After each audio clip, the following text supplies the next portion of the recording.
what up? It's your boy Conservative34. We're going to look at one of the newer Dave Matthews Band songs that got released in the live setting last year called Walk Around the Moon. And we're going to look at how this song has techniques and chord progressions from other D&B classics and puts this together to make it a unique song.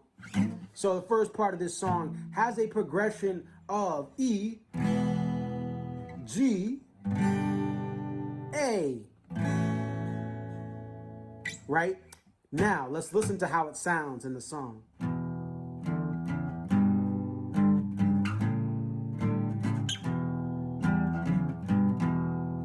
Oops, I missed it there. Anyway, the point is that progression is the same progression from Raven. What you got, UPS man? Your package is safe with me. I got the whole world in my truck. Got delivered by 6 p.m. Please take care of it, please. Cause customers get mad a lot if I miss one package. The customer's gonna get hot. All right, anyway, that there is the same thing as this, right? Same chords. The E, the G, and the A. But what makes this a little bit different is Dave is using more single notes instead of the fuller chords. So that it makes it different than this. Obviously, you guys can hear that. Now, the next part of this song, the chorus, right? Let's listen to the chorus of this song.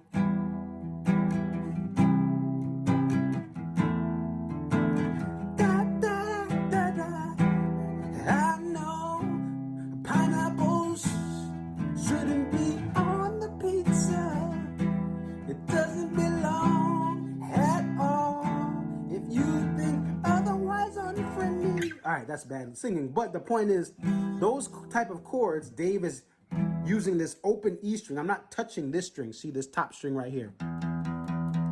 That top string is not being used in the first part of this chord progression. And then Dave uses his ring finger. If you like it, then you should have put a ring. All right, no, he puts it down on the 8th fret and you get this, watch. And now he's gonna switch the chord progression. So he's going to take his ring finger off here and switch. These two fingers are going to swap strings. And you're going to go back to the first chord. So you get, I know pineapples should never be on pizza. You know. All right, so you get that, right? Now, this is similar to the chord progression of Rapunzel. I think you give me password to use your Netflix too. I think the world of you. So again, you have this open top E string, and then Dave puts his middle finger, he sticks it to the man, and puts his middle finger on this what's the 6th fret, and now he slides over like this.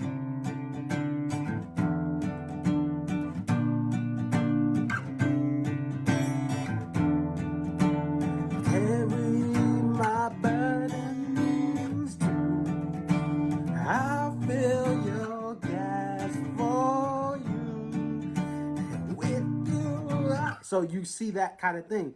So those are two different song techniques Dave uses and incorporates them into a new song, and it makes it awesome. And then when you look at things like Jeff playing the flute, some of the more different themes of Walk Around the Moon versus Rapunzel or Raven, it's still a unique song. This is what songwriters do all the time. Think about my boy John Mayer and how he mixes up different techniques from different guitar players and then puts them all into one song. Nothing is new under the sun, so you have to be creative, and I love how Dave and his boys do this on Walk Around the Moon. Thanks for watching. Definitely like, comment, subscribe. Oh, I can't talk and play at the same time. That's hard, okay? I'm out.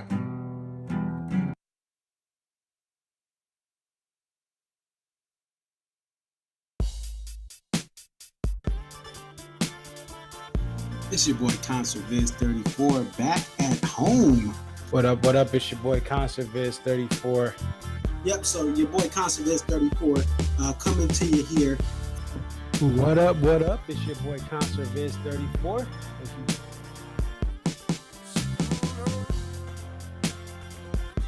Aria. Okay, so this is Aria, and just tell us a little bit about yourself and about your love for the Dave Matthews Band.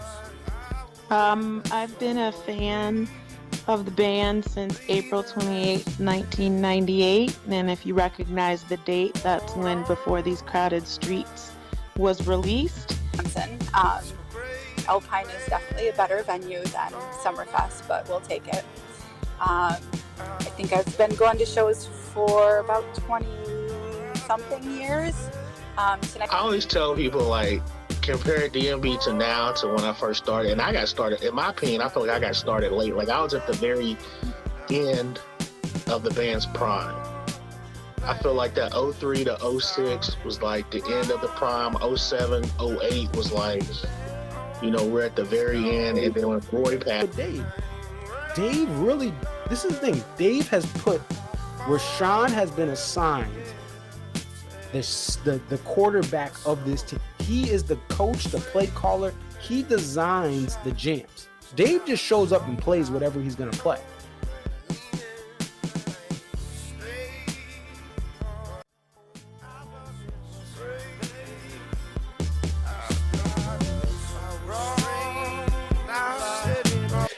What up, Charlotte?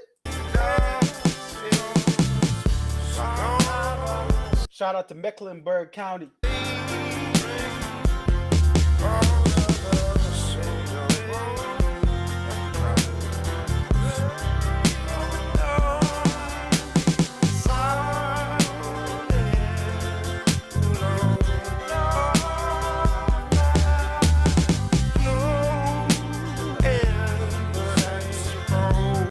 Cabarrus County, Concord, North Carolina. What up? Rock Hill, South Carolina, just over the border. What up?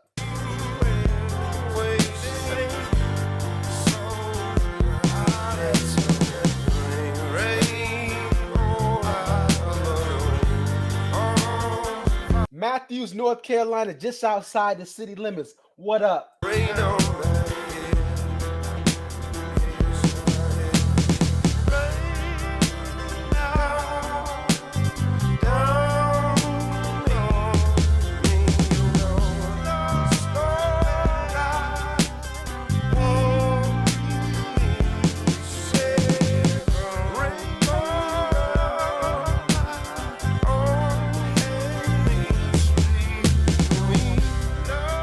Don't forget to hit that like button, folks.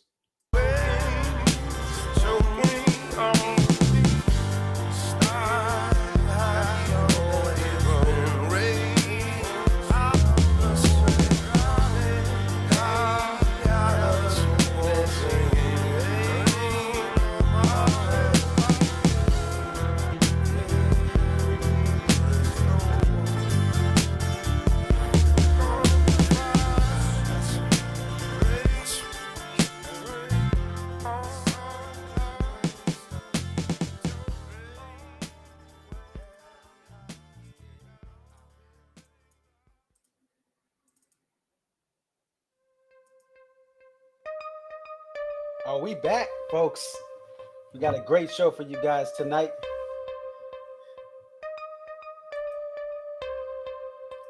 From Charlotte, North Carolina. We'll talk about it. We'll talk about it all.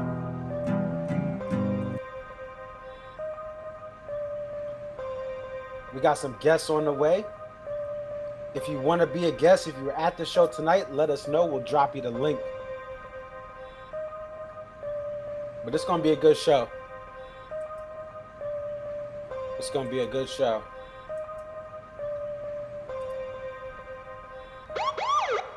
Who knows this song? Anyone know this song? This has to do with Charlotte. If you know, you know, right? Rest in peace, Young Dolph.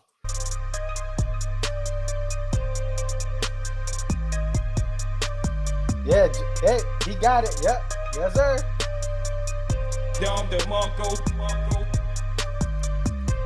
Anyway, we're gonna be talking to the homie Mark. He's been doing the Southern Swing. He's gonna get one of his buddies potentially on. They're working on getting a solid connection here. Victoria podcasting.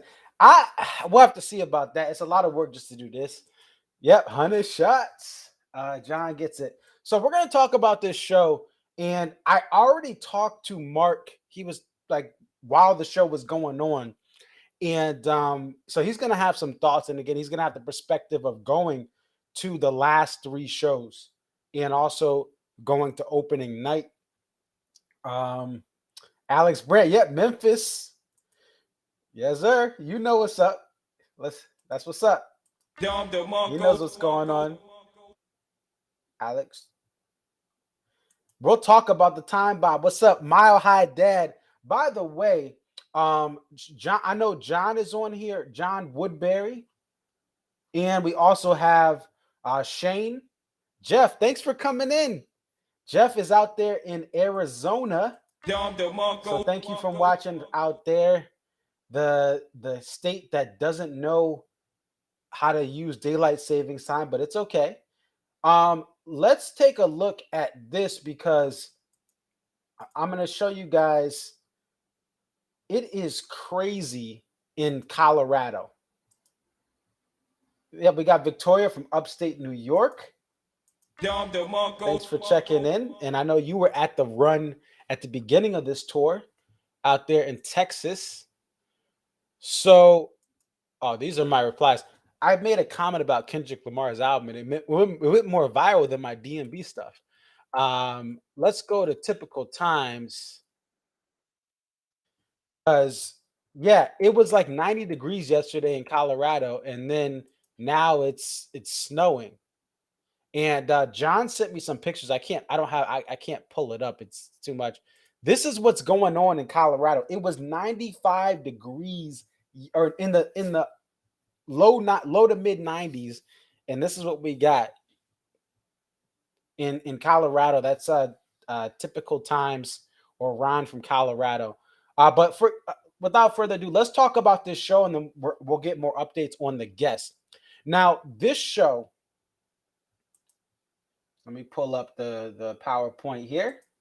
Come to my TED Talk, folks. All right, so we got D&B in Charlotte by your boy Conservative 34. I didn't have much here, but we have some stuff. This is what I think about the show. Okay, it's not how you start, it's how you finish, right? That's what people have been wanting from D&B. That's been some of the complaints of the last year. The Charlotte show had its ups and downs, but the ending was unique. Hardly played down south in the Buddy Strong era, Two-Step was played for the 3rd consecutive show in the South on the tour. Time Bomb, which hadn't been played in 209 shows, was liberated as the encore closer. Lover Laid Down and Sweet tour debut showed how the post-Roy era has evolved from a wall of sound to a band that can master soft and quiet songs. The 2021 songs shined bright as SiriusXM Radio brought yet another solid show. We got to shout out our folks at SiriusXM, okay? We got to shout them out because they did a great job with this audio. I mean, the audio was on point, and we just got to give them a shout out there. They have done a lot to improve the audio, and I've given them feedback. Some of you guys have given Ari and the crew feedback, but they definitely took that information and they improved, right? So we do have to give them their props there, because the audio this year is a lot better. Let's give them a hand. Okay. They did a wonderful job with the audio tonight. So we do got to give them the credit there. And You saw at the beginning of the show, right? I talked about the songs that were played from, the 2020, I call them the 2021 songs, right? Let's end this here. Oh, but the 2021 songs, they just were great, and they sound good, and they make a show better. And one of the things I also want to take a look at is the full two-step bands down in the dirty South. So if you look at it, right, obviously 2020 there were no Southern shows outside of, wasn't Mexico and Vegas. And 2019 you had 5 two-steps. 2021 you had 1 two-step down south, and you already have 3, and we're in the second week of the tour. This is a nice addition. This is a song where people talk about, there's so many repeats. Two-step being repeated 3 shows in a row is a treat. I will take that.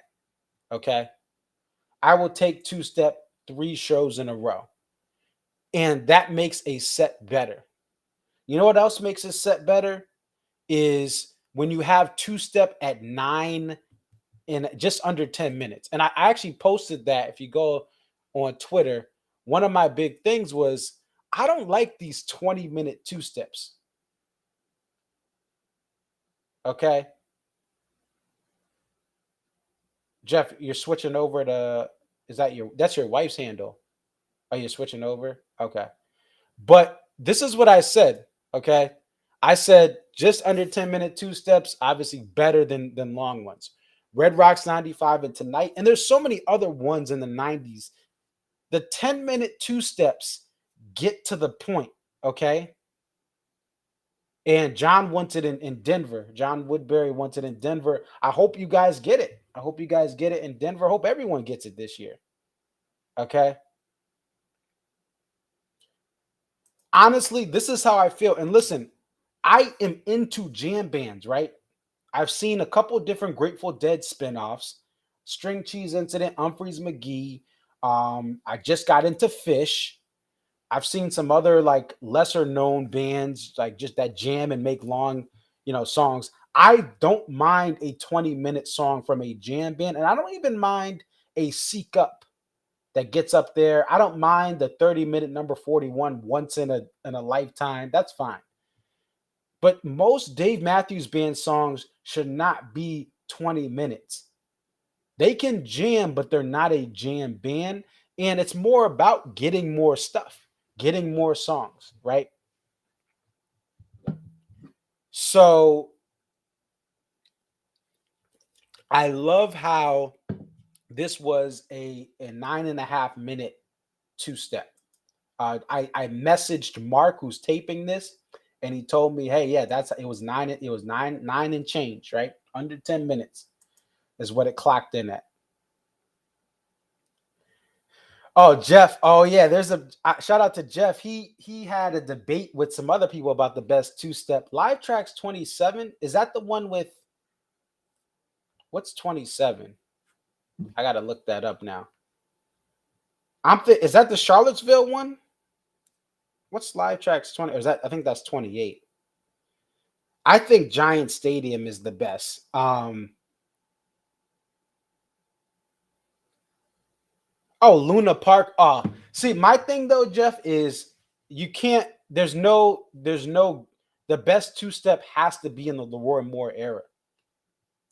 Wasn't Luna Park was when that was in Argentina. Now I heard that crowd was legendary, right? People who were at the show said it was like one of the best crowd, like probably the best crowd ever.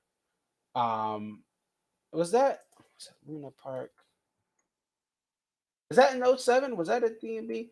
I think Giant Stadium is the best one. Yeah, October 14th, 2010. Yeah. I just think you can't, like, in the Leroy Moore era, you had much more of an acoustic percussive band, and that's the best way to play it. The Giant Stadium one plus the story behind it. Oh, 2010. Yeah, now that's in the Tim C. DC era. Like, to me, the best two steps were in this late 90s, early 2000s. because it was just a better band. That was their prime. I do want to say that Luna Park show is the power of South America and how great they are. The Lollapalooza in South America is epic. Just look up Lollapalooza South America. They have the best crowds in a festival ever. So I will give you that, Jeff. I mean, the crowd is amazing. I just think you can't, with a two-step, you can't say anything. Like with Leroy, if Leroy Moore wasn't there, it's not the best. At the beginning of the show, I actually was I was not here for the beginning of the. I missed it. I was still chilling with my girlfriend, and then I was in the car when the only thing was playing. So I missed the first three, but I mean, funny the way it is. I've already heard that on tour. One Sweet World tour debut is cool. It would have been better as the opener. I mean, One Sweet World is better as an opener.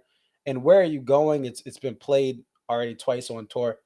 It's an okay song. It's a song that I think is still overplayed. Yeah, definitely a slow start. Now, again, like I said in my little write-up of this, this was a show that it didn't have any smash hits at the beginning. It kind of saved everything for the middle and the end. That's really what this show was about.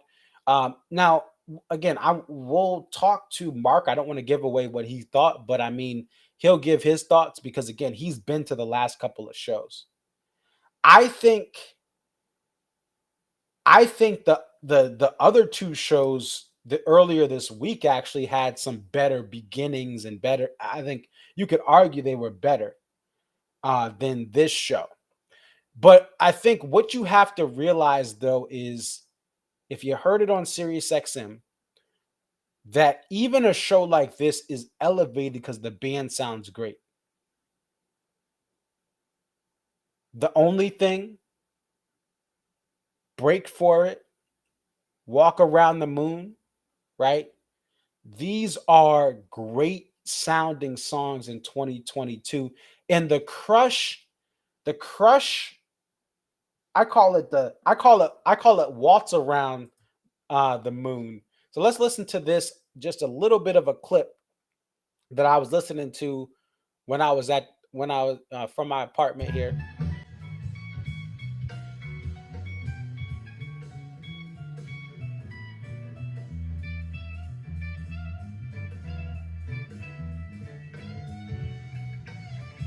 I call that Waltz Around the Moon. I thought they did a wonderful job.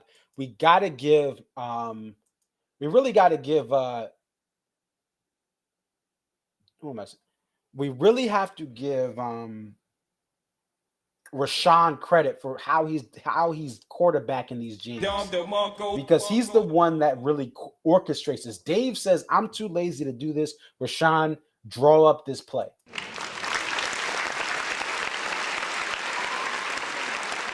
We really got to give him credit for that. And I want to thank Rashawn because I think they did a wonderful job. Alex says Mark will be back at the hotel in 13 minutes, and then he can call in. Justin's talking about the convict. Yeah. So we actually, hey, let's shout out. By the way, we're gonna do our Akon tag right here. Let's shout out to them liberating Time Bomb. Convict music. Shout out to them liberating that.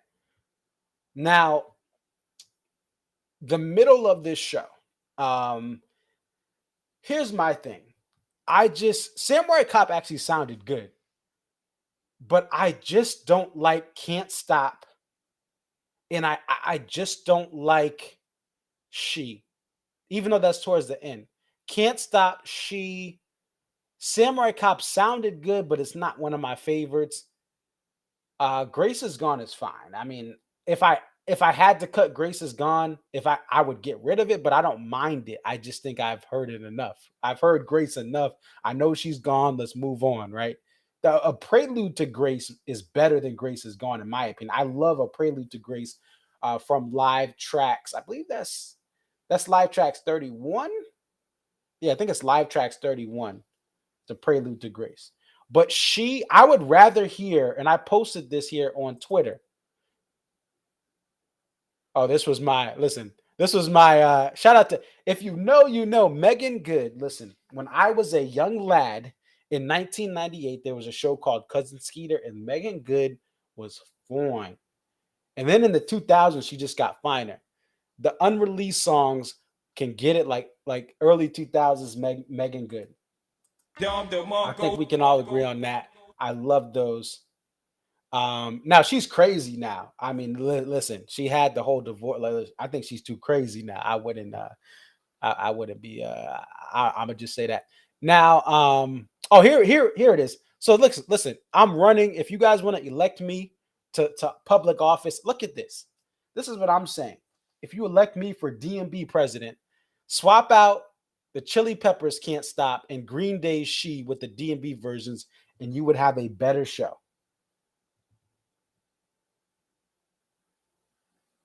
There you go. Modern problems require modern solutions. This is your boy Conserviz34, and I approve this message.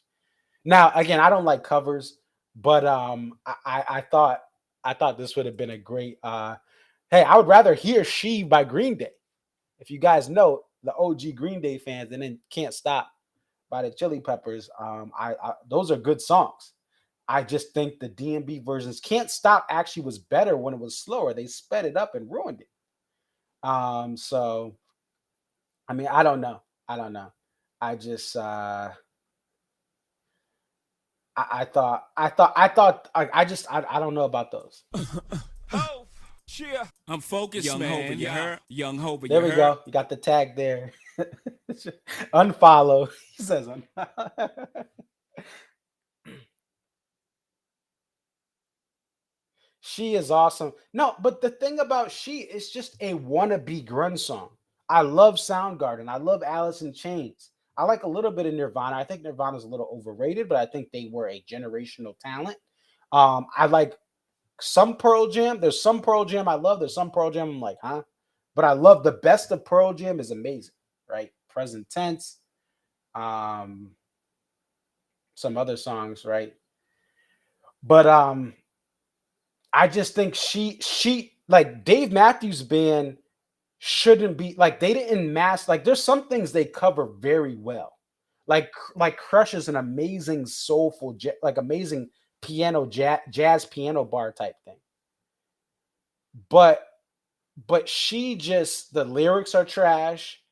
The whole way they try to sell that verse, like no. I'd rather just hear people who are actually good at making grunge music. Oh, Temple of the Dog. By the way, Temple of the Dog is probably some of my favorite project out of the grunge era.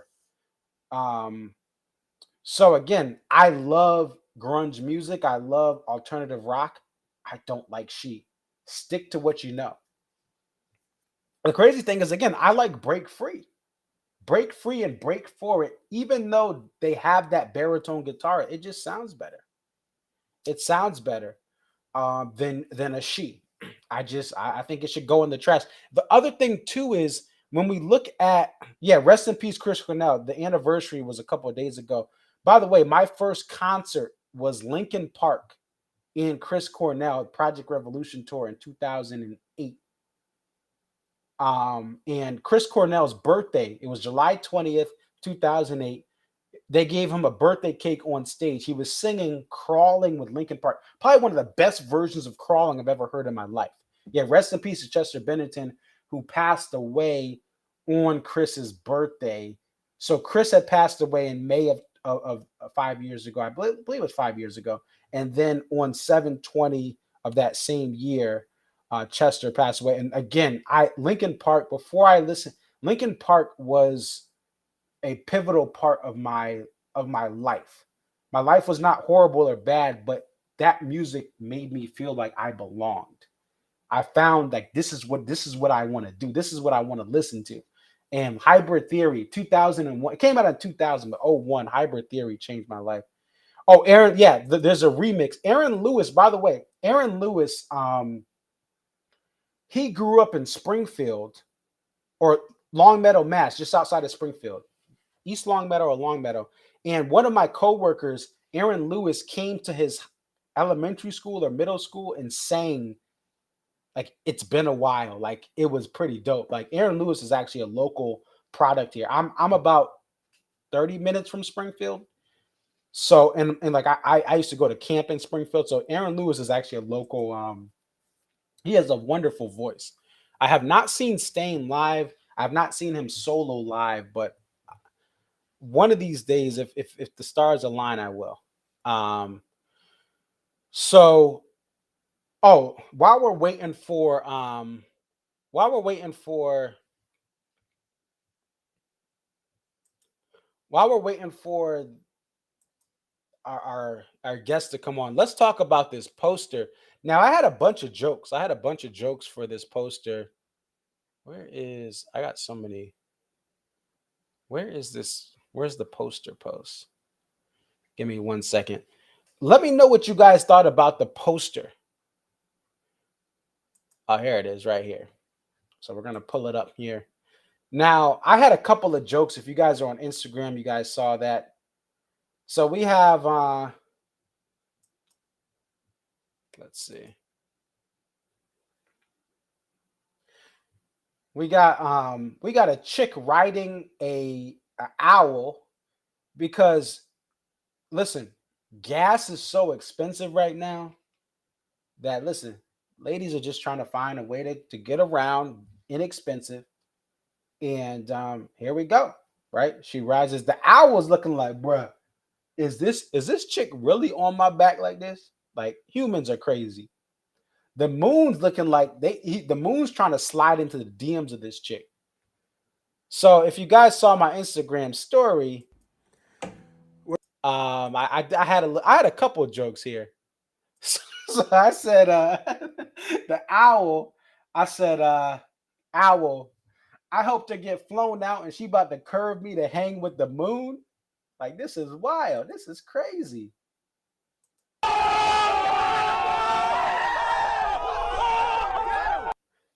Like the moon is chasing me. Like, you never know.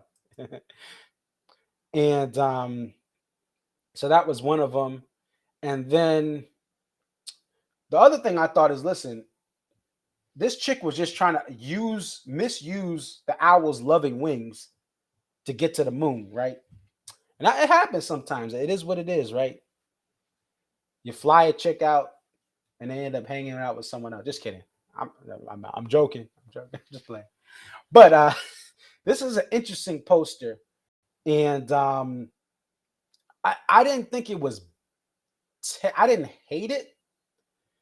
I think it's okay. It is very different. And some people love these abstract ones. Justin says the owl is Dave. The owl is Dave's rice, and Dave is riding the owl. Some people said this chick looks like the Starbucks. If you look at the hair, it looks like the Starbucks logo. That's the chick from the Starbucks logo, getting a handout ride from the owl. But this face, oh my gosh, this face right here is just hilarious. That owl, like, bruh. It's like, what? That owl looked like, what in the world is this?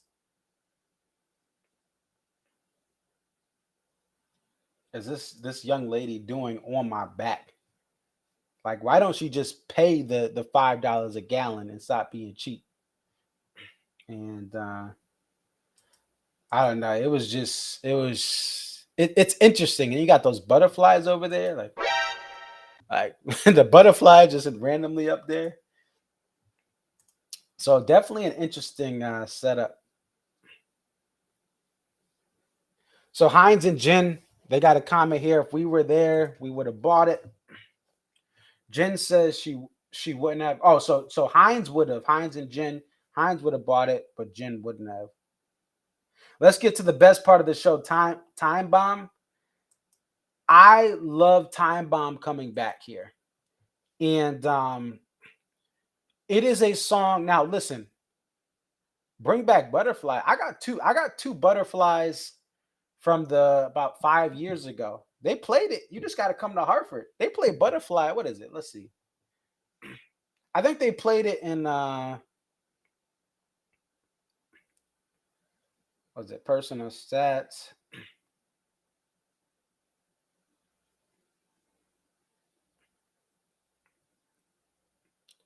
Let's see. I got it twice. They just played it randomly. I think it was played in Mansfield and Hartford.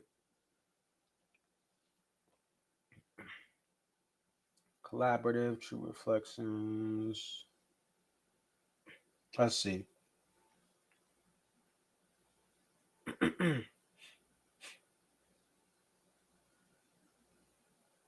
Oh, you heard it live at Red Rocks?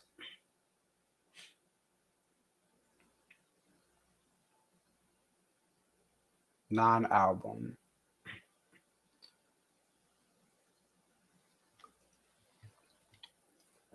Lily White Sessions. I would love to hear Toy Soldiers into Warehouse. That's probably never happened. I got one play? Why does it say I got one play? I thought I had it twice. Oh, I think it was a tease. I got it in Hartford, Friday, July 11, 2014. And then Friday, June 12, 2015, they played it.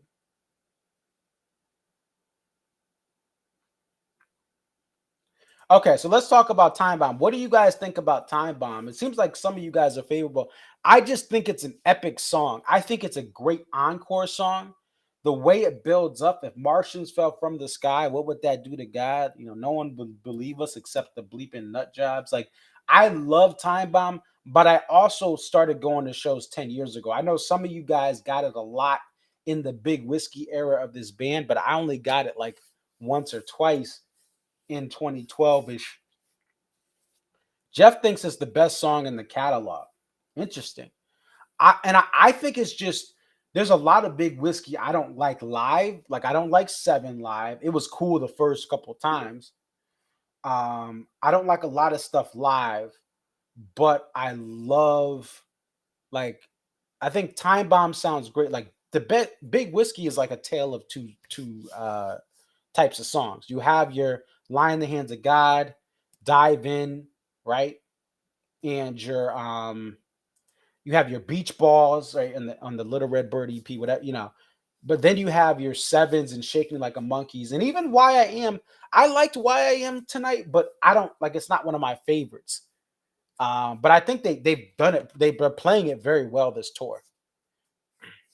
Squirm too, yeah, Squirm's one that's good too. I don't really want to hear Alligator Pie. I'm sorry, I don't. I just don't. I don't care. But I think Time Bomb was an epic way to end, and nobody could have predicted that. Who picked Time Bomb? If you pick Time Bomb, you deserve tickets to every other show on the tour.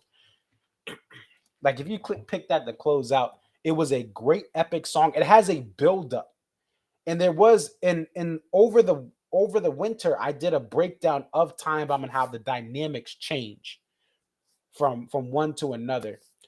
We're gonna bring in Mark. He is on the road again. I can't wait to hear what he's doing on the road. All right, let me stop singing. We're gonna bring in Mark. He's gonna tell us about this show from his perspective. Again, before I bring him on, he has been to the last 3 shows. Okay, he's been driving around the moon, and he'll be in ATL tomorrow as well. Mark, how's it going? Hello. How are you doing? I'm doing good. We're doing well. The big thing for us is we got people talking about Time Bomb and talking about the beginning of the show being from Sirius XM. It started slow. Yeah, I agree. Interesting stat for you. I just ran it by the Almanac guys. It's not confirmed, but it looks like the first completely show closer liberation since Jazz Fest 2006's JTR. 06 JTR. Wow. What it looks like for now. Unless they find something else. I'm talking to them right now, but that looks at first glance like the first one. Okay. So the first liberation, I'm going to put that down. First liberation. To close out a show? Yeah. Completely. Not set closer, like full on show. Right. And let's also, we got to change it because you are in Charlotte. We're going to put this on that you're on the phone. And tell us about this show. What did you think? Definitely very slow.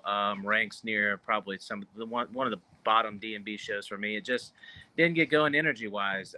Brandon was huge energy. That show was absolutely jam packed. Just big song after big song. I really had a great time there. Huntsville was cool, not as energetic as Brandon, and then Charlotte a few steps down from those two shows. It was okay. Got some song. Two Steps sets the place on fire, and Time Bomb was cool, but overall. Usually Charlotte gets these really great shows traditionally, and I'm not sure really what happened tonight, but it wasn't the best experience tonight. Yep, and I'm gonna bring up that stat. Shout out to DMB Society, always finding the numbers that you can't necessarily find right away. They are kind of like the Elias Sports Bureau of D&B. this thing. I'm gonna pull up this. I texted this to you earlier, but we have just to walk through. I'm gonna put us down at the bottom so everyone can see this.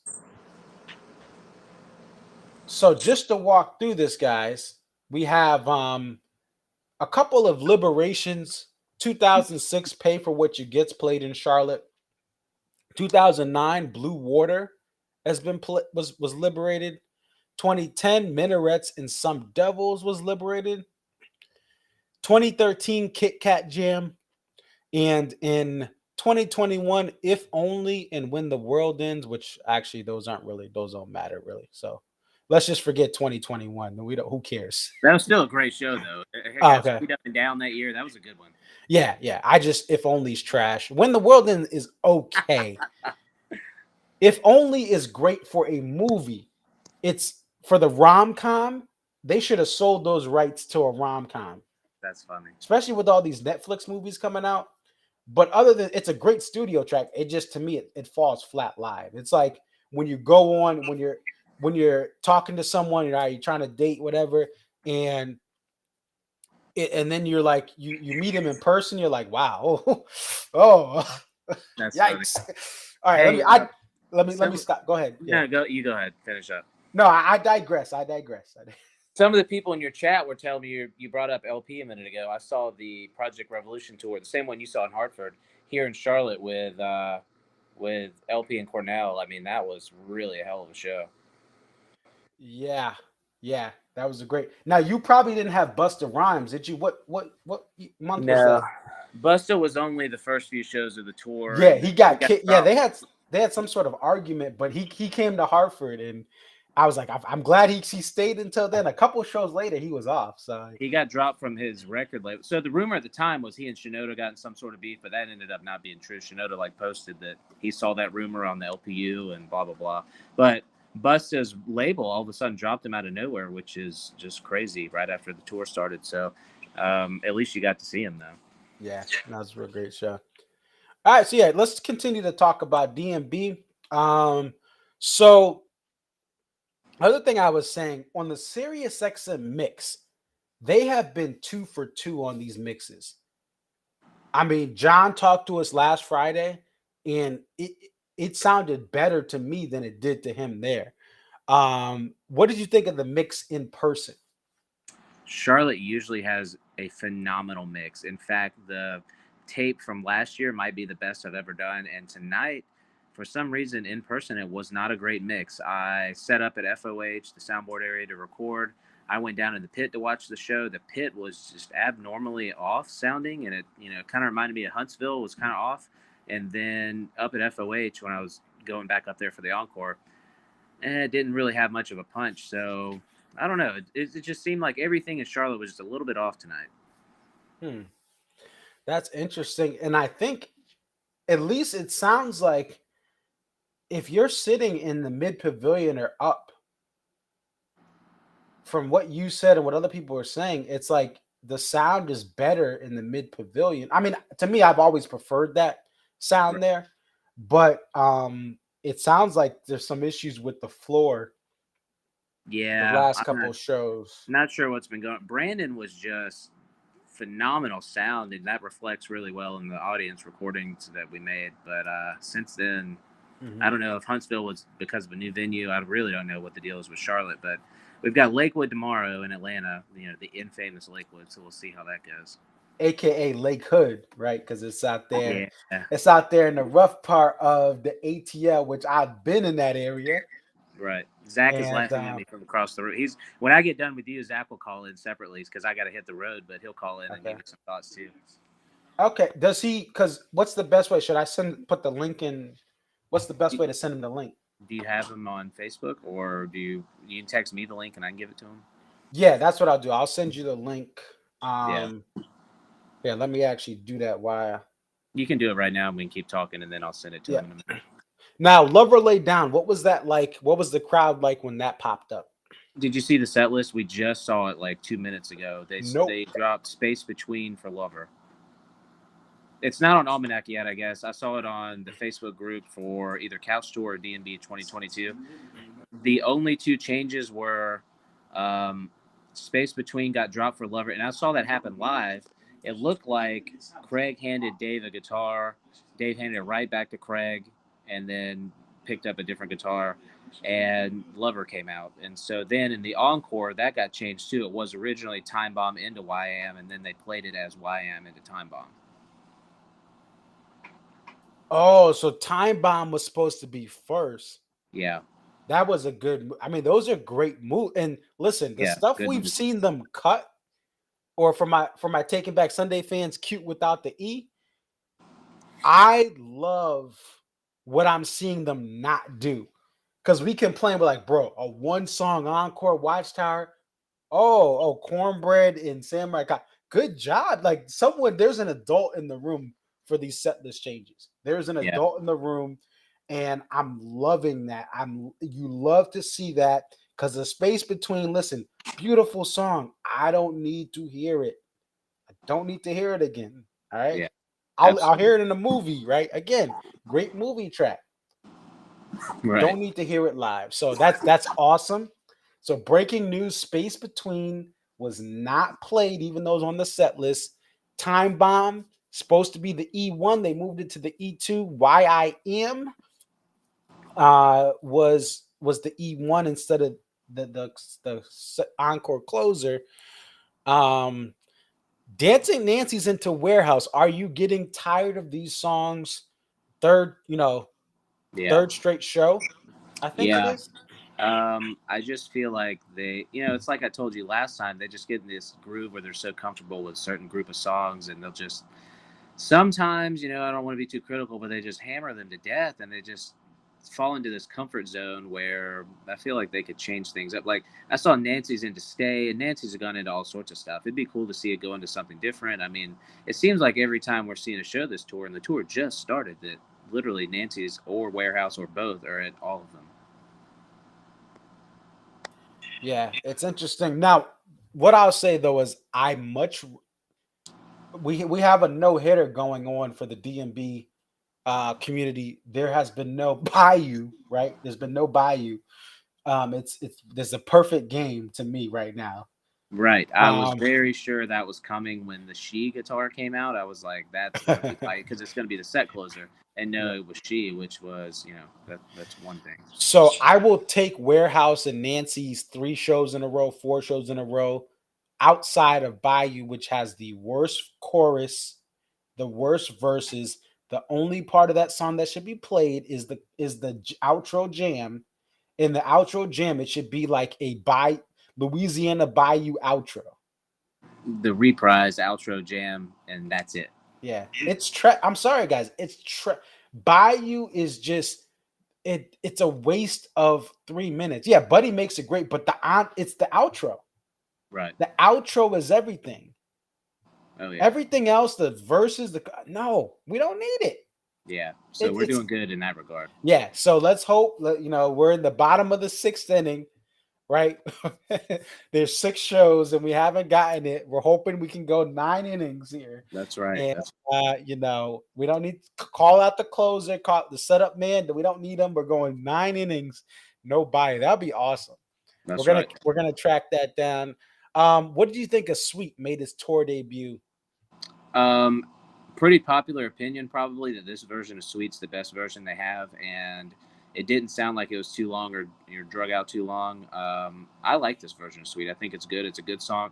Everyone around me in the pit I guess that's not too much of a shocker, but everyone knows all the words to that song, and people seem genuinely excited to see it, even though it's a very quiet song. But I enjoy Sweet, no problem with Sweet, unless it's the opener like Atlanta 2012, and that's not good. But as long as it doesn't open the show, that's fine. Okay. And now Crush, I called it Waltz Around the Moon. Crush had what I call a Waltz Around the Moon jam. What'd you think of that jam towards the end of Crush where Carter's doing that waltz type beat and they got some smooth guitar and sax and piano?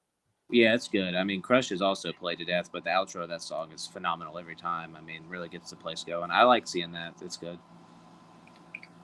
Yeah, no, I thought I think the jam made it more interesting. Like you said, it is kind of played a lot, but when you have something like a jam in Crush that's a little bit different, it makes it great. Yeah. Let's see. So we got now First show, Jim. no Madman's. Right. Good point.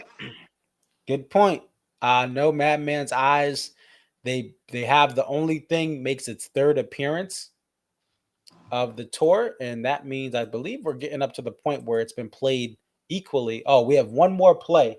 If it's played one more time, it'll be played just as many times as 2021. I went to 10 shows last year. They didn't play Madman. I mean, I didn't hear The Only Thing once. They played it after, so they played at 827, which was Pittsburgh. That was the day. That was a couple days after Guilford. There was a show after Guilford. They played it on the 21st, which was, I think, Merriweather. Yep. That was the show after I went for Mansfield. Now, listen, I'll take the Stone opener I got in Mansfield. Oh, and, man, we got to have that soon. The whole show, I was thinking about your comments about Stone the other day. I was like, man, they got to rip into a Stone sometime soon. Yeah. It's the best. To me, it's the best opener, and I've seen some pretty crazy things open up a show. But to me, there's nothing like the Stone opening up a show. Right. And it sets the tone for the rest of the night. So any other observations? Jimmy thing? Was Jimmy thing good, bad, and different? I saw he announced the band members during it, kind of like almost like they take the place of some of the sax stuff. Yeah, the band intros were cool. I don't recall ever seeing that happen before. Now I could be wrong because I've seen a billion Jimmy things. Maybe it's happened, but I don't recall it. Great jam at the end of the song. Zach will get into that in a minute, but I really, I liked it. It's fine. As long as Jimmy thing's not played like every other show that I see, then that's totally fine. Yeah, and it's only had three. It's been played 50% of the shows. So 3 of 6. We got that. Any other thoughts before you head back to the A? Usually Charlotte, man, is a Grand Slam show. This one wasn't, but that's okay. Maybe next time. Let's see how tomorrow stacks up before we judge the weekend. One thing I wanted to bring up to you that maybe I didn't mention this after the Huntsville show. You can see, maybe I shouldn't say this, but I'll say it anyway. You can see on the sheets for the band's schedule for the day whether they have time in the rehearsal room before the show or not.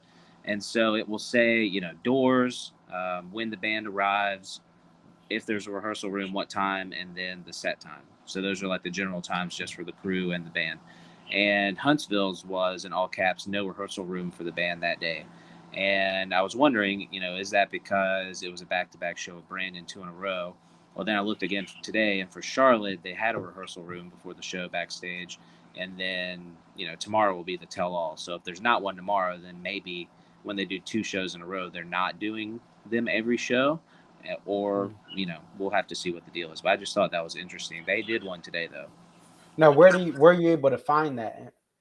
When we're setting up, they have just sheets around FOH for the crew. They're posted pretty openly. That's why I feel semi-comfortable saying that. It's not like the set list is being hidden before the show. Nothing like that. It's posted pretty openly, so you can see it. Gotcha. So it's kind of like, not taking batting practice after you're flying in from the day game before, and you get there 8 o'clock the next day, or you have a 7-8 o'clock game next day. Okay, right. So they're kind of not practice. Okay, that's very interesting. Good observation.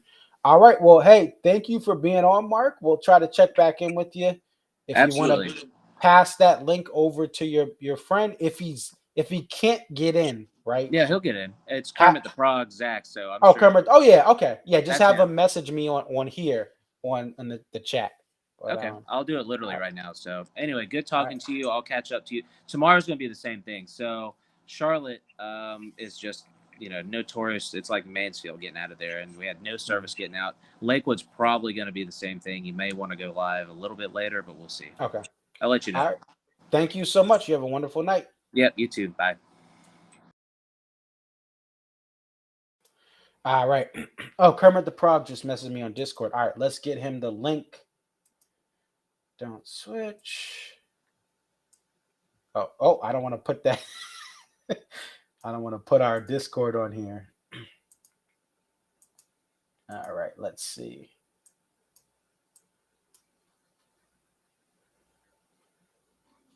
Okay, give me 1 second, folks. We'll get Zach on.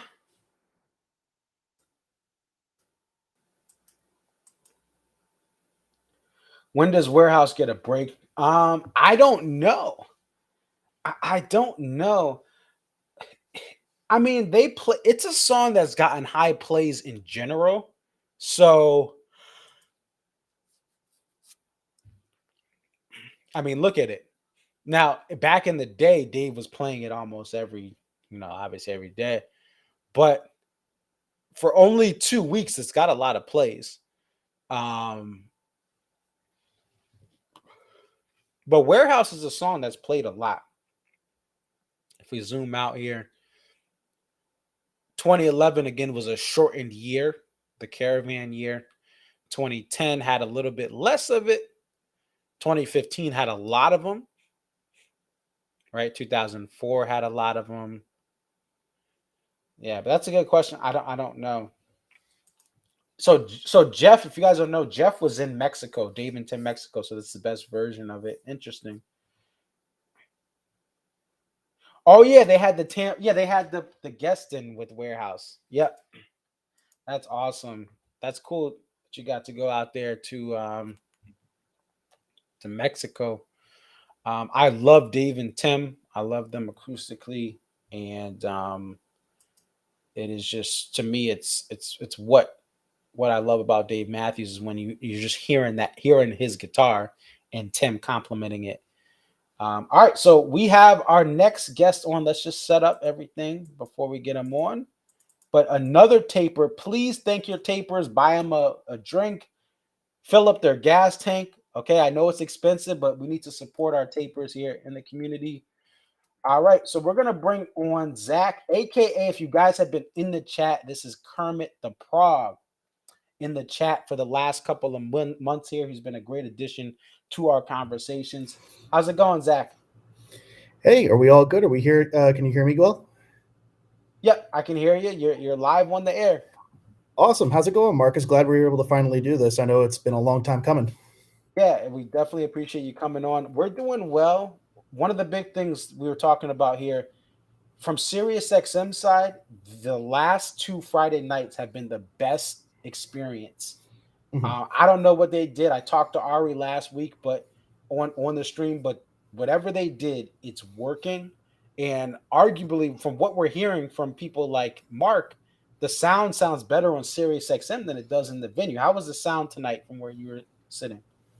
So I can say just purely, I went to Charlotte last year, and I think that there was probably some sort of issues that were going on inside of the venue, to be honest, because even I don't know if you realized, and I think we talked about it in one of the Discord chats, that they were rather late today. So I was actually at the front of the house, double checking my gear before everything went on, and what you could notice is that there were a ton of phone calls coming back and forth from the stage to the soundboard and to the video guys. And normally, when it comes to these serious shows, the crew and Dave try to really be on time because they have a very limited time slot to get this done, even though it is their own channel. So even still, like, they didn't take the tarp off of Carter's drum set until like 7:53 or something like that, which is super, super late because they've been hitting it basically 7:45 for every show. So it was definitely a little off in that sense. But it's funny, I actually, while you were talking to Mark, he was just in the back of my hotel room. I was sitting here setting up my stuff so that way I could start editing my recordings. The thing that's funny is that listening back to a couple of snippets of the recording, they sound fine. They remind me of my Charlotte tapes from last year, and I think that they're going to turn out perfectly fine. But there were several instances where you could tell that there were some glaring big issues. There was just thinness to Dave's vocals. There was way too much Tim in certain songs, to the point that it was like reminding me of like 2013, 2014 levels of Tim. Like, it was bad. But as an overall for the audio for the actual venue, it turned out pretty much what I would expect from a Live Nation shed. Gotcha. That old school Tim C DC. I remember 2013. Yeah, it was you could hear him from the parking lot like you were next to him. So Yeah, it was nuts. But also, actually, I feel comfortable saying this because it's been brought up, and it's especially fairly well known inside of the community. But have I ever explained to you that there's a difference in terms of serious broadcasts versus serious live streams? Because they're mixed differently. oh really? No, I don't think you've explained that to me. So I was able to get the information about it. So it basically goes like this. If for what we're hearing that goes on during the Friday night concert series, that is actually it's a split off. It's not what you hear coming out of front of house. It's a completely different mix, because what happens is that Dave has a studio engineer that's hired by Sirius. It's someone inside of his team. I'd rather not say who it is, but it was the same person for probably the past 2 or 3 years, very well known inside of the Dave community that was doing it. And basically what they would do is they'd have their own mixing board in a green room in the back of the venues, and they would sit there and adjust levels as they want while looking at looking at the video monitors to get feedback for what they were doing so it could go out to the truck. Now, there were a lot of issues that happened in that people were not thrilled about how it was getting mixed.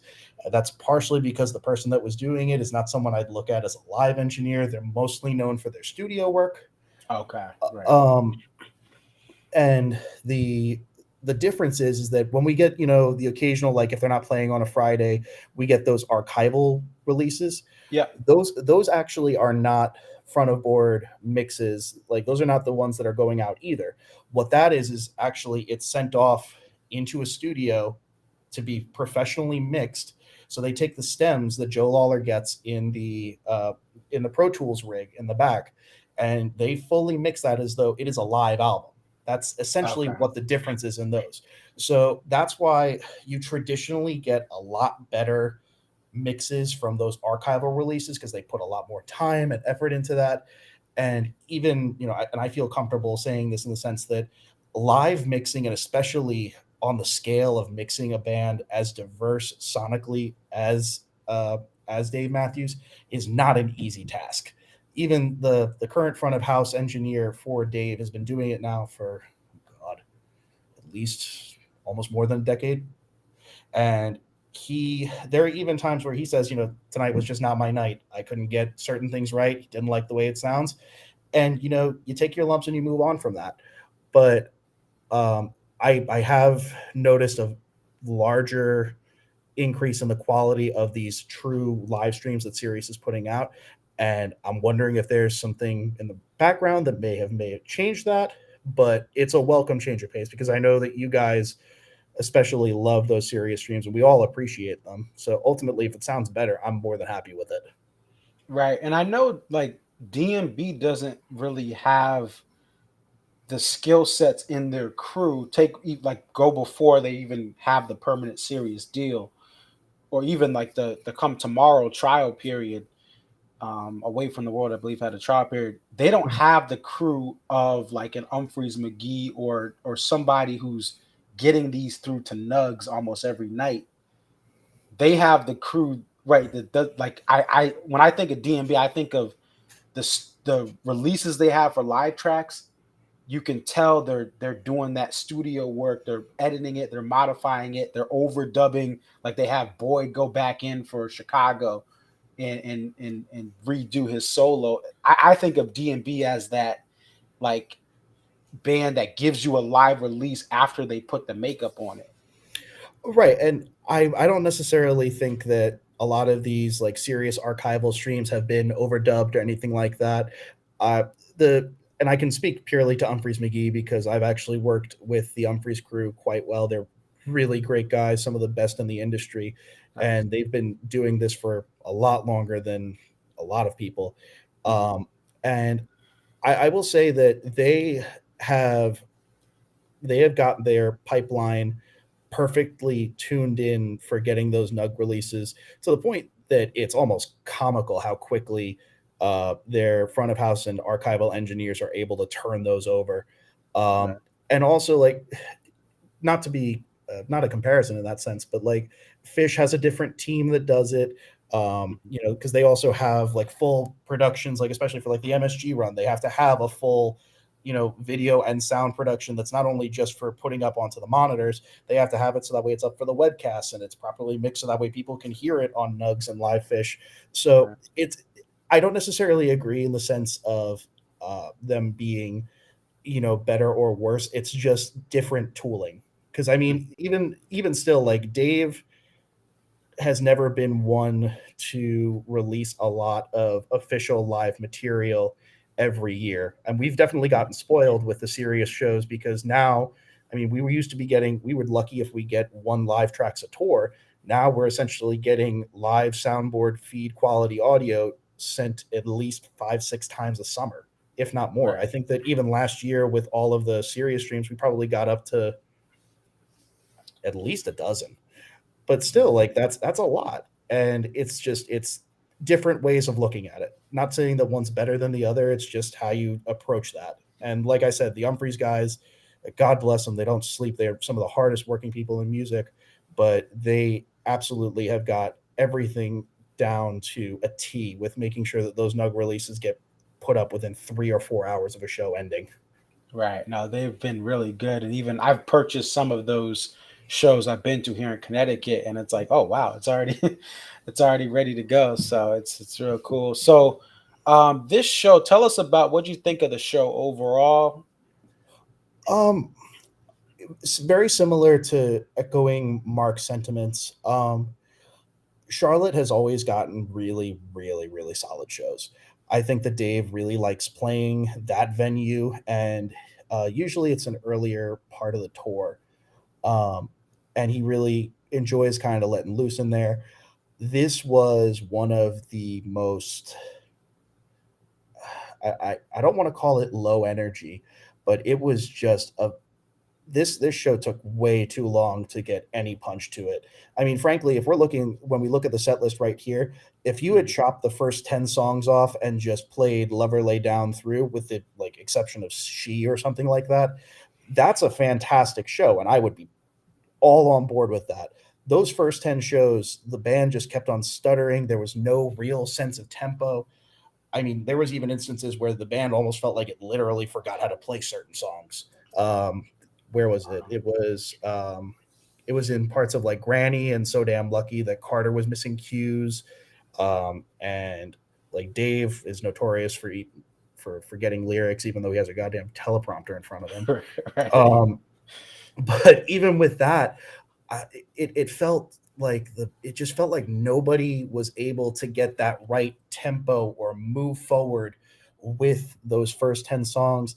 And that's a shame because frankly, Charlotte fans expect a really primo show. And I think a lot of fans left confused. I will say, while I am very much intrigued by throwing Time Bomb at the end, even though it was a swap out, it was a swap for YIM, you know, they flip flopped them. Yeah. I will say, leaving the show to that was one of the weirdest energies I have ever had to a concert in my life because Time Bomb doesn't end explosively like YIM. Time Bomb has a very simmering kind of fizzle finish. And the problem is that I mean, I was walking around, I was walking back to get my gear. And it was funny to see the look on so many people's faces of like, wait, like this is it? Like, you gonna play another song? Like, are you gonna give us a Watchtower or a Don't Drink the Water to kind of end with a full punch? And it didn't. And then like the walkout music that was just playing overhead was like this very almost like Muzak jazzy kind of like low light, no real energy, no oomph to it. And it was just it just almost felt like the band had said, okay, we've had fun, we want to go to bed now. And I was like, okay, I guess that's how we're doing this. It's interesting too because there were sightings of, you know, Jeff today, Carter yesterday. Like they got in yesterday, so they weren't like on a back to back type of thing.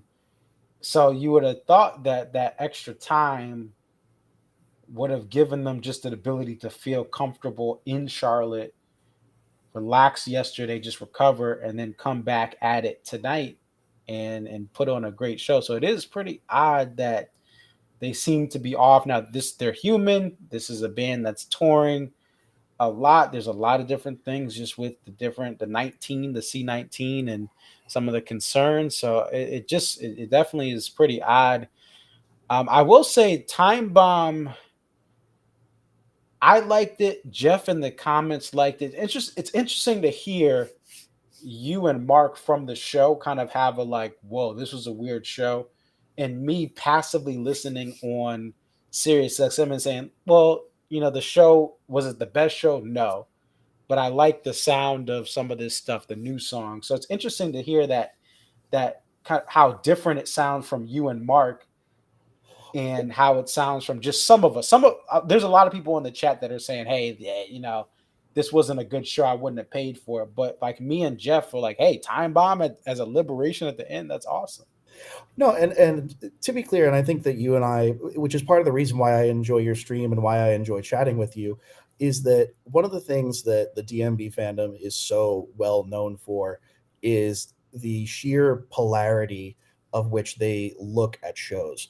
And there seems to be no real grays. It's very black and white to most people of whether either, you know, it's either every show that they play is great and I can go and hear them play Ants Marching from, you know, the bathroom stall 67 times and I'll go and pay for, you know, 15 shows, or it's people that are looking to, you know, relive the glory days of 2003 and 2002, which just won't happen anymore. I think that one of the reasons that I like having the conversations we have is that we can kind of suss through a lot of that noise and find a way to talk about the fact that, like, yeah, there are some instances where the band is just not doing it today, or they did some things great, some things kind of mediocre, and then you end up with what I would ultimately grade this show as like a C plus, maybe a B minus if I'm feeling a little extra, and that's okay. There's not every show needs to end up being like a SPAC Night 2 2015 on the 4th of July weekend, or not the band. It's not sustainable to do that. It's stupid. Right. And frankly, it makes those moments when you have those incredible shows much more fun. So I think that you're going to see a lot more people look at this show with a little bit of a leery eye, but there are definitely some standout parts to this. I mean, even though I'm not a huge fan of Jimmy Thing, this was probably one of my favorite Jimmy Things that they've played in years. Wow. And seeing Time Bomb as a liberation was awesome. I mean, even going into a couple of like little notes, like inside of Crush during Stefan's intro, I have to look back. As I said, I was just getting my tape ready. I believe that during Stefan's intro, a couple of friends and I were talking about it. I think that he ends up doing part of the riff to Stevie Wonder's Sir Duke. And then during Jimmy Thing, Rashawn decided to throw out a lick from Parliamentary Funkadelic's Flashlight that someone actually pointed out, which was relatively Was interesting. that what that was? I was like, that sounds familiar. Like I have some P-Funk over here. My dad's like, I have like about 67, at least 60, 70 records in my apartment from my dad's collection. And I was like, wait, that sounds something sounded familiar in Jimmy Thing. And yeah, so during Rashawn's solo, before they went into the band intros and all that, if you listen back to it, which like I said, give it probably another hour or two, and I'll have my tapes up. Hmm. But one of my friends picked it out immediately because they're a big parliamentary funkadelic fan. They were like, "That's Flashlight. That's 100% Flashlight." And then for the outro, which was kind of cool. I'm actually really excited that they're not doing at the moment. They're not doing full-fledged cover outros. It was nice for them to kind of jam on the Sly and the Family Stone I Want to Take You Higher, which I actually really liked when they ended up doing that at MSG. But it's nice to see that they're kind of trying to pare down Jimmy from the absolute behemoth that it was to bring it much more in line with, you know, the Jimmy of yore in that sense. Gotcha. Now, what are you seeing from the tapes so far with Jimmy thing? How long is it lasting this year? So if we go back, because actually Almanac is pretty much up to date on everything. Okay. So if we look on tour, it looks like we're getting, like, instead of these 17, 18 long odysseys, like we've only been getting 12 and 13-minute long Jimmy things, Oh which wow, is 12, which 22. which is a welcome change of pace for. I mean, listen, I am not a Jimmy fan. Never have been. I have tried my hardest, but it is my go-to bathroom song. But even like if I'm going back and looking at my Jimmy thing stats for all these years, like the first one that I ever saw was back in uh 2012, and it was like 15 minutes, 17 minutes, 18 minutes, like 15 minutes, and even up until like a couple of years ago we started getting, 10-minute or 9-minute Jimmys, if you would, and then they were followed by a 3-minute, song encore, which is Right. just nuts. Yeah. It's nuts. It's too long. It's not. It's just. It's yeah. It's too long, and it's, to me, one of the, we talked about two step. I texted Mark. I was like, I lost count on my listening on Sirius XM.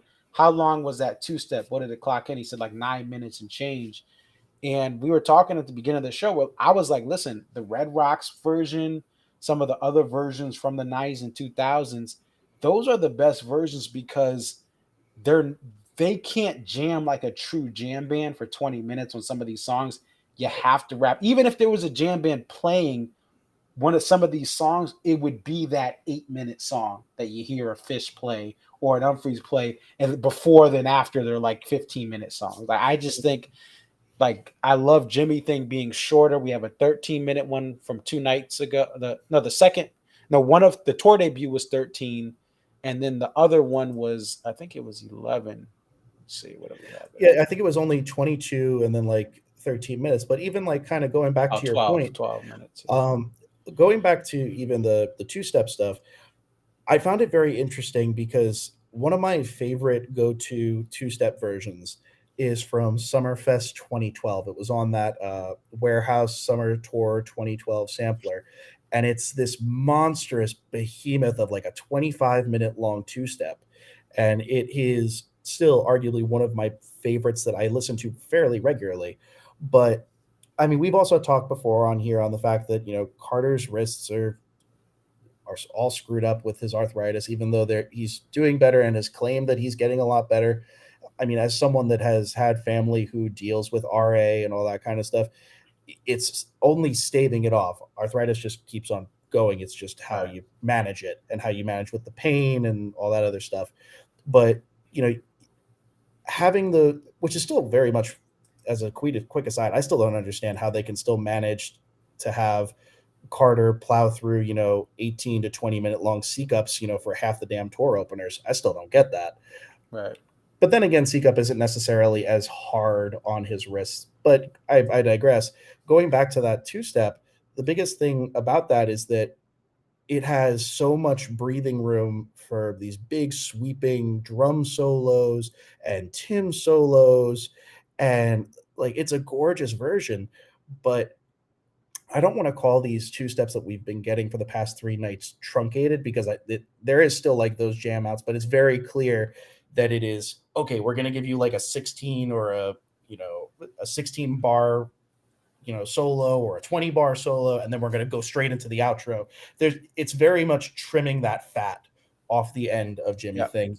which not Jimmy thing of two step, which some people will agree to, some people will don't. I really prefer the longer two steps, but at least these are longer than the ones we got during two sets in 2014 and 2015. Yeah, and they're longer than the ones that go into Halloween or go into something else that were primary for 2019. I remember going to the Gorge that year, and I think they went into something else. So yeah, it's better than nothing to get this, and better than a cut halfway through what you're enjoying, and then it's we're doing Halloween or we're doing this, and you like those songs, but it was kind of like you were getting a half step or Yeah, one step. well, what do they call it? Two step weens or something like that, or step Yep, ween. yep, And it's funny because I'm like, while it's fun to get the occasional Halloween, I know Halloween is an incredibly divisive song for a lot of fan members. I have never met someone who has looked at Halloween and said, it's whatever. It's either you love that song or you hate it. right. That is true. And can you talk about, because we shared some of your stats on the last stream, you kind of were giving me some numbers. What have you found? Because we're trying to figure out, okay, why are people upset? We got Shotgun, we got Dreaming Tree, we got Break Forward and Break Free, 4 Break Forwards of 6 shows. What did you kind of find as possible reasons why people may not like this tour's numbers and rotation so far? So we talked about this. I'm trying to think. This was either Tuesday or Wednesday night when you and I were messaging. Actually, it was Wednesday. That's right. And I was very curious to see, why is it that this tour's song lists and all that, why is it being so widely poor received? Because when you look at the actual numbers, the song list that we're currently working with, I'd have to update it for now, it being the sixth show.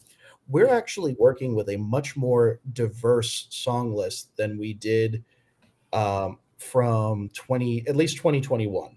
But then Right. again, I know 2021 is a little bit weird, and this year is definitely weird. But what I noticed was that when you started looking more at the song distribution, that's where things felt different. Because at this point in the tour last year, we had, I think it was 51 or 52 songs, something like that, when I finally ran the numbers. And the biggest thing about it was that out of those songs, there was only, I think it was like 80% of them had only been played once or twice. So it was really like you were really getting a chance of either seeing something as a one off. And again, I'd have to do more analysis to see, like, okay, well, how did that trend out for the end of the year? Like, did we start seeing more of those songs getting more established in set lists and all that?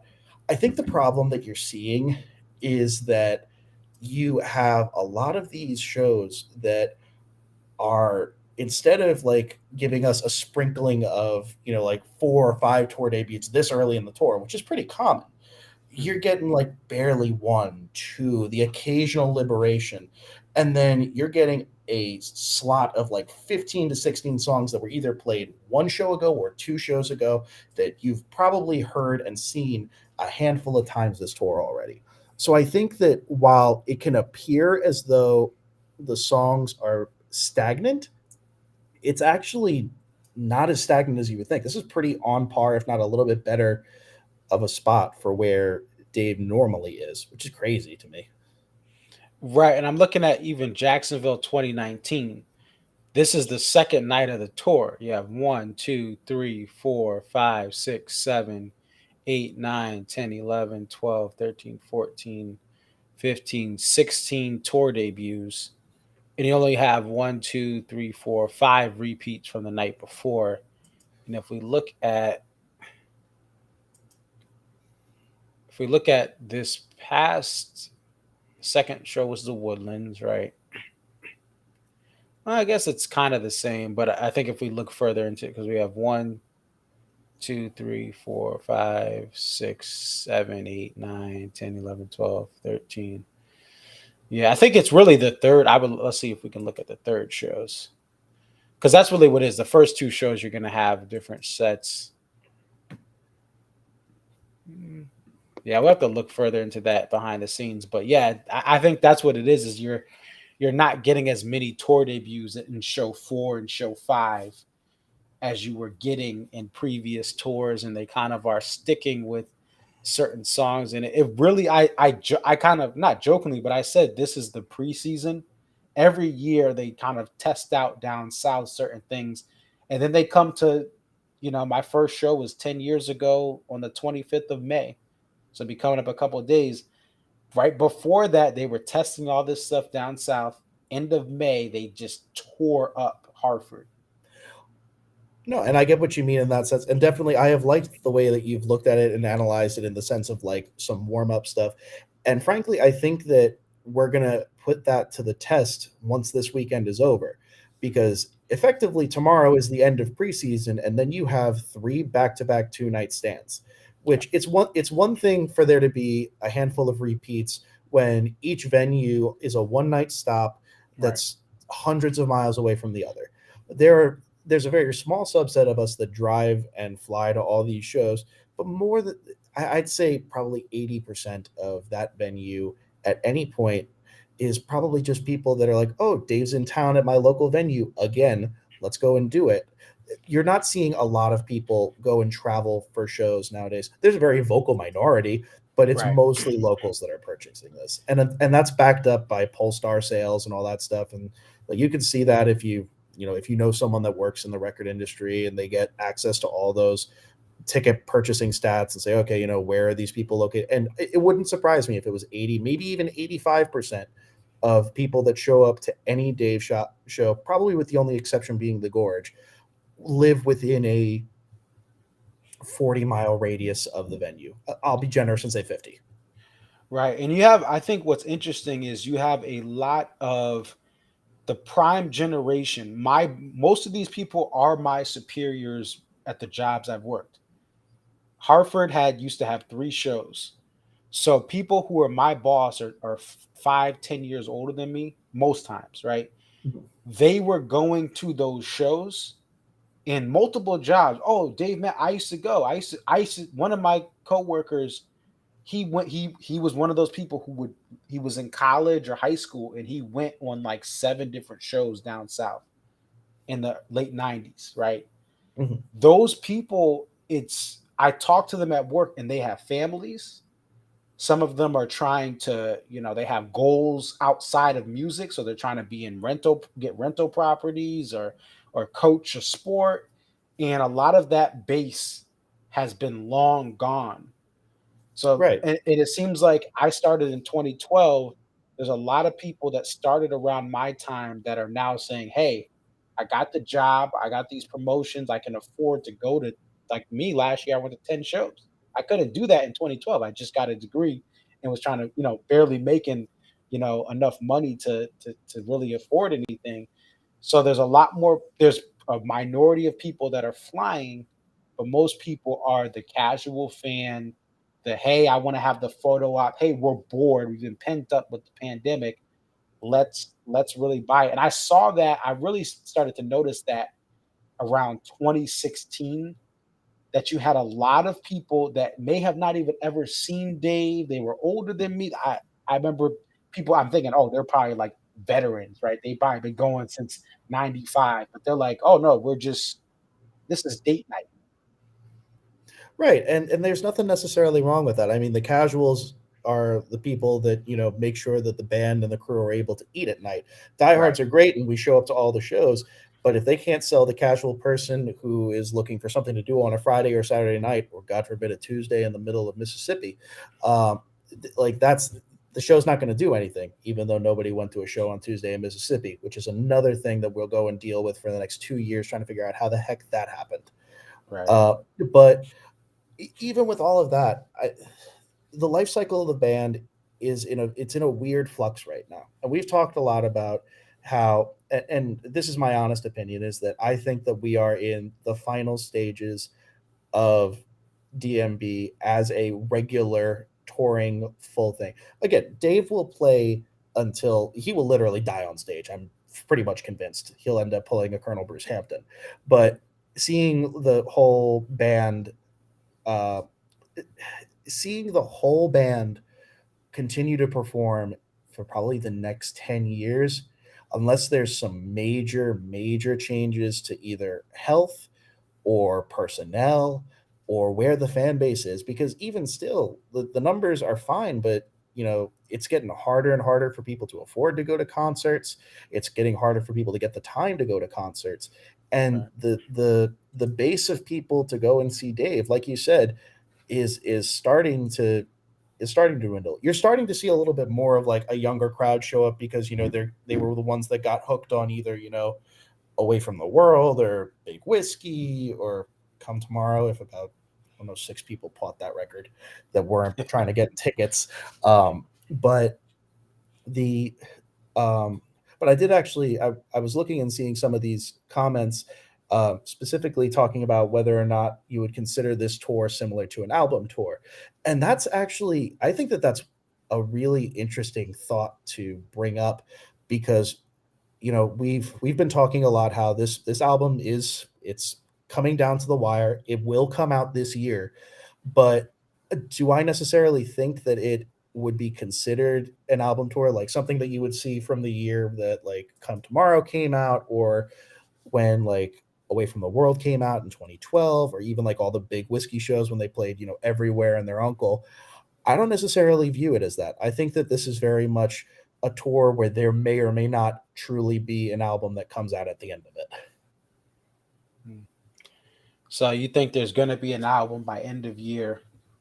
Well, right now, I know for a fact that there have been a ton of final recordings that have been done. There's a lot of it that's currently in the final mixing stages. I don't know if you have that screenshot laying around of Rashawn accidentally telling on himself and getting himself Yeah, very much in trouble. I remember that.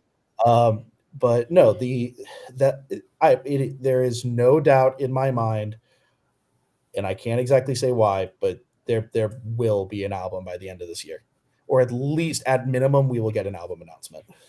Gotcha. Now, one of the things I've thought is there's a lot of and I don't know if you've seen the Ants thread about the new album. I don't normally go through Ants, but I definitely have passed through that a couple of times. Is there some new info that someone has leaked out? No, it's more people that are restless. But one of the things I was bringing up on there is people think that they need a single like months in advance. My opinion is I'm looking at, like I was just talking about Kendrick Lamar on Twitter, which because I'm a hip hop fan. But to me, I don't think the band needs a lead single 6 months out. I just think they need something a couple of weeks before, and then they have to get the word out to the diehard fans. They'll pass it down through DMB family and everything else, and within 4 weeks, you can everyone will be alerted that an album's coming out. And 4 weeks from a single, maybe you do it 6 weeks. I feel like you're gonna get what you're gonna get, and there doesn't need to be much promotion in the like old school way. What do you think as far as promotion for this album? Well, it's funny. You and I are very much similar in that sense. I listen to everything, but seeing a lot of how, especially the hip hop and rap world, has transformed the album release schedule and the promotional paradigm, especially I would say in the last 15 years or so. Because I mean, even if you go back to like when I got into the band, which is the Big Whiskey days, I can remember the reason that I ended up purchasing the album was I saw a television commercial that was saying, "Hey, the album is coming out soon. Here's the lead single, Funny the Way It Is," which is a very like it tried and true tested way to promote an album. You got to have that lead single. You blow up all the local radio stations. You blow up with your normal promoters. That's cool and that's great. But it doesn't work today. It's Right. to a degree, it's antiquated and it feels disconnected.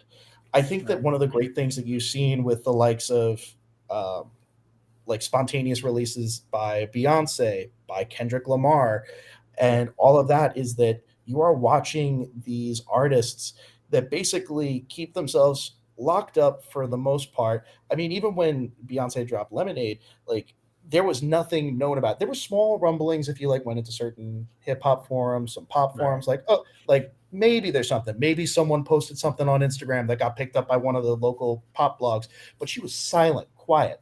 And then when it came to Kendrick with this new project, like we knew that it was inevitable that a Kendrick album was coming relatively soon. We'd had leaks for days, different mixtapes with unreleased samples were coming out for months. Yeah. But it was a slow trickle.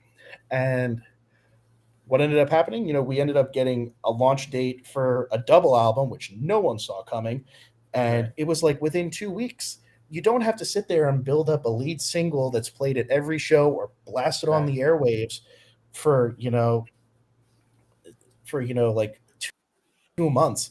Frankly, I think things that would be absolutely baller for Dave to do would be for all of them to have been working significantly more secretly on this and keeping the leaks down enough, and then just like Alpine Weekend, happy 4th of July, go check Spotify, we just threw the new album on, because people would lose their minds over it, and it would cause so much buzz. It would be on the front page of every single rock blog, every jam blog. You wouldn't be able to escape it for days. So I think that I believe we've even talked of Windows probably should have been some semblance of a charity single. I know that you had brought that up for last year during COVID, which I was not necessarily convinced about that, but your logic behind it actually really turned me around and say, oh, wow, they did bounce the ball off that. It was not good. But I think that we can expect an album, either a full release or a definitive release date comes by the end of the year. There's been too much water leaking out from everywhere, from DMB insiders, from everywhere, that it's inevitable. So I understand that the fan base is restless for it, and I think that, in fact, if anything, the fact that these Batson session songs have been getting such heavy rotation these past couple of shows should be an indicator more to anyone that they went back and listened to them, took the time to relearn them, made sure Buddy got actual parts on them, even if they're reworked, new lyrics or whatever. There's way too much smoke for there not to be fire. The album is coming. We just got to wait for whomever at Red Light to go and say, okay, let's do this. Right. And I think the other thing I was talking about is they don't need, if they're going to market or promote this, the podcasts or Dave did Tiny Desk. I think that I listened to the Joe Budden podcast for hip hop, and some of the songs they play from new R&B artists, I'm listening to those artists. I'm listening to all R&B because Joe Budden's playing it. And I think maybe they don't go on a podcast, but if they're going to market it, it can't be Saturday Night Live and Jimmy. I can't remember the last time I watched late night TV. I used to watch it almost every night. I think it should be, if they could do a Tiny Desk concert or something like that, even if they recorded it somewhere like on this tour or like snuck there, if they're by, I don't know where it is, if it's in DC or whatever, if they could record something like that, drop it the week of the album, that's really the marketing has changed to content creators going on there or going on like a Tiny Desk. I really think that the late night TV run is it's too old and antiquated. I don't disagree with you at all. I think that late night in general, I mean, it's still being very forced upon the viewers by, YouTube is constantly pushing segments out from Kimmel, from Colbert, from everyone and their uncle. And there is still, I'm not at all saying that, late night should go away.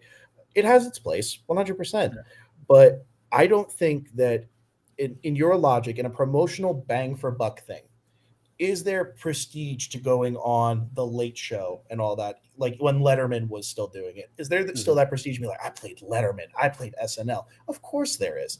But no offense, Dave, and they did that. They did that 2-3 decades ago. Right. They don't care. It doesn't. The return on investment on the promotion side, it doesn't do anything.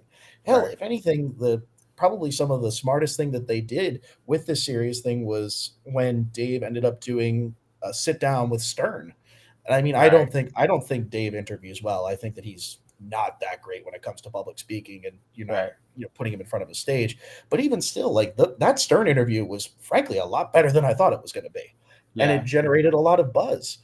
But I agree in the sense that if they want this album to bring in a lot more new fans and grow the fan base, then they have to address and give a better perspective to their promotion. Otherwise, you're going to be preaching to the choir. These are people, all of us are going to listen to and buy the album anyway.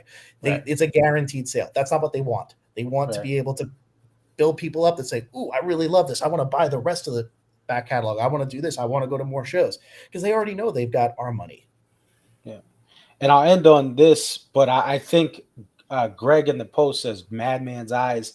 One of the ways you can win over fans is a song like Madman's Eyes, because people think of Dave Matthews Band as this cheesy, white suburban type of happy-go-lucky band.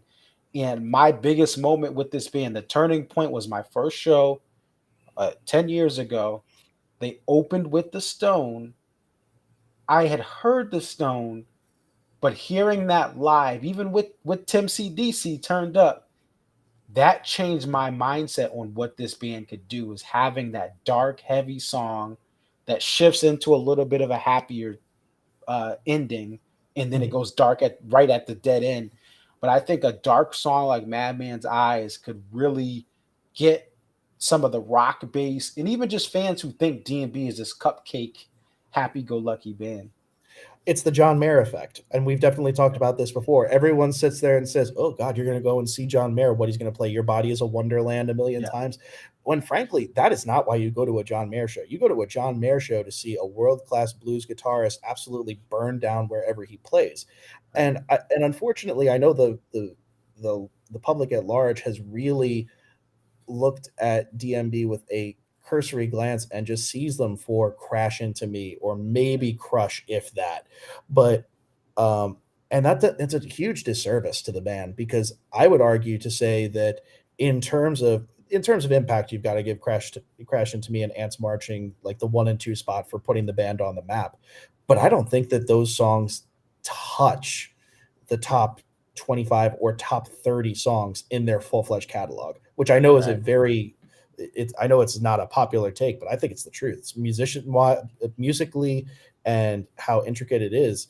It's I think that those two songs do a huge disservice to the band, which is unfortunate. Yep. And when you go to a show, you're not going to get those songs, especially Crashing to Me. You're not even going to get that, most likely, which is what makes these shows unique, even more unique than some bands who play out their whole catalog. Is Exactly. that you're not going to get Crash, you may not get Ants like tonight, no Ants, and that's really what makes DMB this huge experience where you're like, okay, I thought it was this, but it's that, and now I'm hooked on seeing this all the time. I'm not going to get everything I want like Fish. I'm not going to get the same set like a country act. In that middle road that DMB takes gives me this addiction to see every show that I can. So we want to thank you so much, Zach, for coming on. We'll definitely have you back if you want to come on. Like I said last week, when it's kind of later, we would love to have you on. We appreciate your insight, and we thank you for preserving these shows. Even if there was a Sirius XM stream, the fact that you're taking the time to record this, to give people a free version of this show that they can have forever. It is what made this band great. It's what continues to spread the word of this band. And we just thank you for being a big part of this community.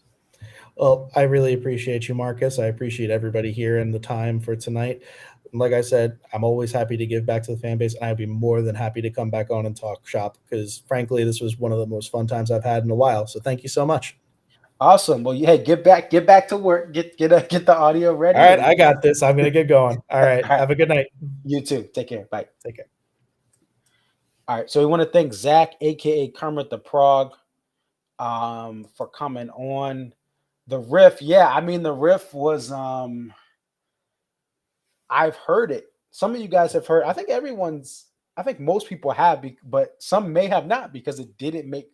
If you live in the East Coast, Northeast, like Connecticut, New York, like they played all of Away from the World at the Meadowlands.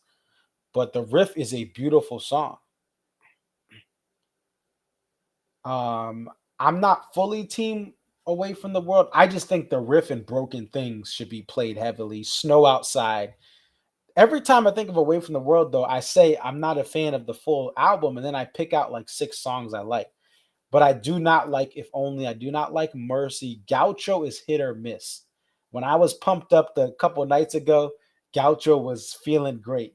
Cause I'm like, yeah, I got it. This is what I'm talking about as far as what's going on in the world. But then some nights, Gaucho is like, yeah, I don't know.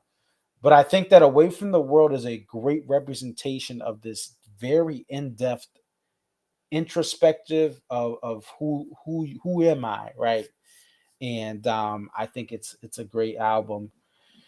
Michael, yeah, great. Thank you for tuning in, and also you can watch the replay if you're watching the replay. Thank you guys for watching. Samantha Pink, I think it's Samantha Pinkerton.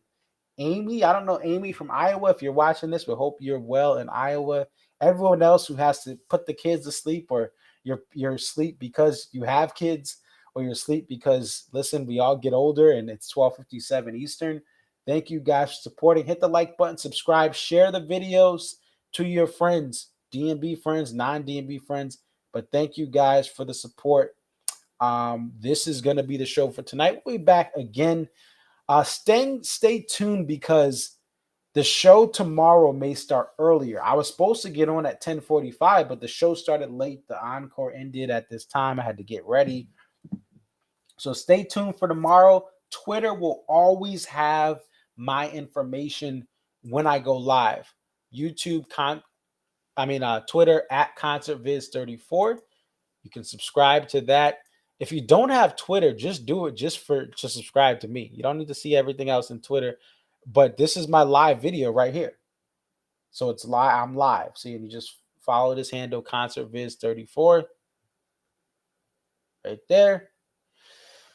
And yeah, Michael's right. Hit the like button, folks. Hit the like button.